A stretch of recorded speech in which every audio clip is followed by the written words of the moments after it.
Hello everyone, আমি আজকে নতুন একটা রেসিপি নিয়ে আবারও হাজির হলাম। আজকে আমি রান্না করব আমারই ক্ষেতের লাউ শাক দিয়ে আলু দিয়ে চারাপোনা মাছের ঝোল। তার জন্য আমি আমার ক্ষেত থেকে এই দেখো লাউ শাক নিয়েও এসেছি, কচি কচি সবুজ সবুজ লাউ শাক। এখন আমি মাছগুলোকে একটু নুন হলুদ দিয়ে ভালো সুন্দর করে একটু শক্ত শক্ত করে ভেজে নামাবো, কারণ আমি শক্ত ভাজা মাছ খেতে খুব পছন্দ করি। আর আমি শাকগুলো আর দুটো আলু সুন্দর করে এই দেখো কেটে ধুয়ে জল ঝরা দিয়ে রেখেছিলাম।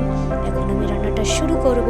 তার জন্য কড়াইতে পরিমাণ মতো তেল দিয়ে গোটা জিরে ফোড়ন দিয়ে একটু নেড়ে চেড়ে তারপর আমি ওই ধুয়ে রাখা শাক আর আলুগুলোকে দিয়ে দেবো।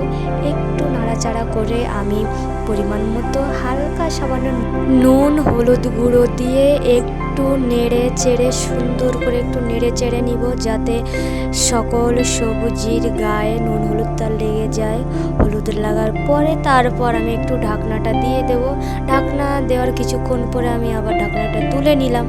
এই দেখো কত সুন্দর মজে গেছে, এই দেখো জলও বেরিয়েছে, হালকা হালকা জল বেরিয়েছে। আর একটু নাড়াচাড়া করতে হবে। তারপর আমি পরিমাণ মতো যতটা জল প্রয়োজন ততটা জল দিয়ে দেব। তারপর আমি বলো তো কী দেবো, এটা হচ্ছে কাঁচা পাকা লঙ্কা, লঙ্কা দিয়ে দিলাম, গোটা লঙ্কা চেরা।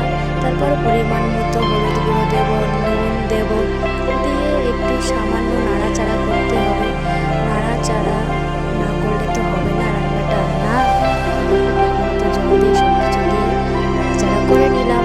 এখন একটু ফোটার জন্য আবার ঢাকনাটা দিয়ে দেবো। তারপরে কিছুক্ষণ পরে আমি আবার ঢাকনাটা তুললাম।